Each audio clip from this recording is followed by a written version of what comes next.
Guys, bagong hingi yung sapatos ko, bagong issue. So guys, alam nyo ba dito sa Korea, libre lang yung mga uniforms. Lahat ng seasons, binibigyan ka ng bagong uniform.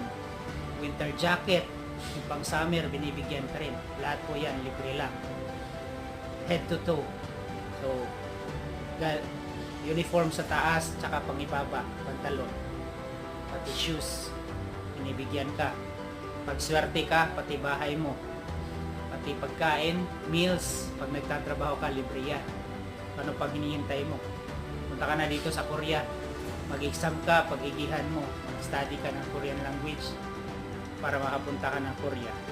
Yan lang po ang pinakabalakid kapag punta dito sa Korea. So guys, tara na. Dito. Guys, bagong hingi yung sapatos ko, bagong issue. So guys, alam nyo